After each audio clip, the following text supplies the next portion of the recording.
وبعدين بقى في العربيه اللي مش عارف دي حلوه ولا مش حلوه ولا حكايتها ايه دي. بعد تجربتي للسيري تيجو 7 برو ماكس تعالى اقول لك حاجات عجبتني وحاجات ما عجبتنيش في هذه السياره.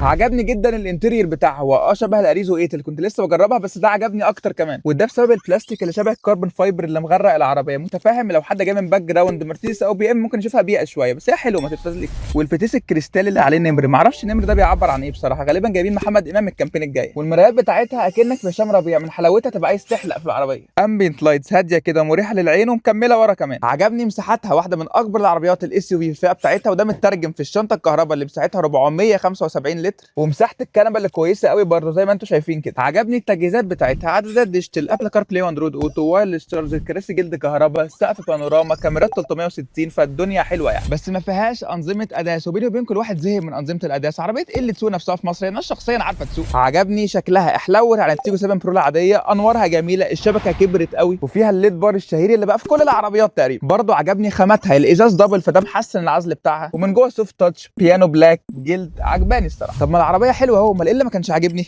افتكرت بتيجي بموتور 1500 سي سي، التربو بيطلع 145 حصان و210 تورك مع فتيس دول كلاتش 7 سرعات فكانت محتاجه قوه اكبر وبالذات عزم اكتر. لما بتقرص عليها صوتها بيعلى قوي كانها بتقول لك عايز مني ايه يا جبان. الفرامل تمام، العفشه ناشفه سنه بس مش متعبه الصراحه، وده مخليه ثباتها مقبول. بس الحق يتقال بيحاول يديك انطباع رياضي. الجونت تو تون وفي كاليبرز حمراء، لما بتجيبها على السبورتس بتقول لك Sports mode entered. يا شيخه بقى بصوا دي احلى. Economic mode entered.